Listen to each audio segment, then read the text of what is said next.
9h10 du matin, le 1er octobre 2018.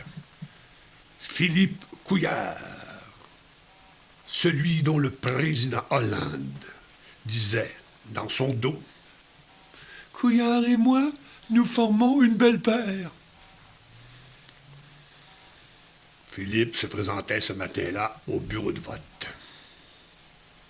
Au Québec, il était simplement Philippe le mal-aimé. Et cela allait se confirmer. C'était jour d'élection.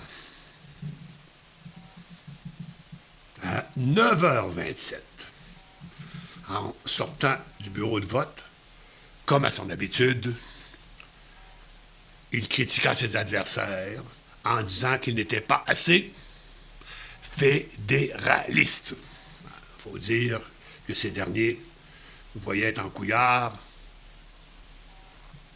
un fédéraste.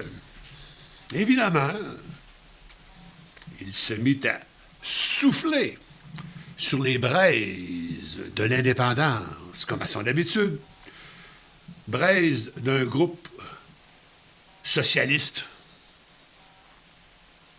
de l'opposition. Depuis des lustres, cela avait été très, très payant pour son parti.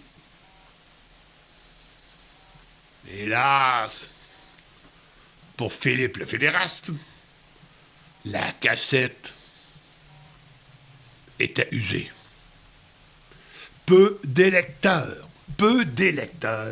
avaient encore des lecteurs pour cette vieille technologie.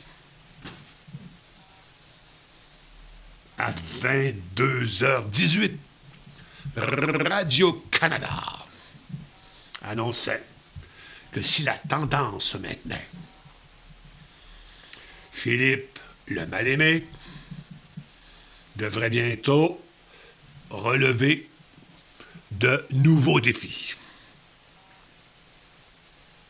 Il faut dire que les chacals, voulant le remplacer à la tête de son organisation, étaient nombreux. Le lendemain, le 2 octobre, le caucus de ses députés allait lui offrir un cadeau, un billet d'avion pour Riyad. Pour Riyad, un billet aller sur les ailes de Saudi Arabian Airlines. Il va frapper à la porte à Winniehead. À Winniehead.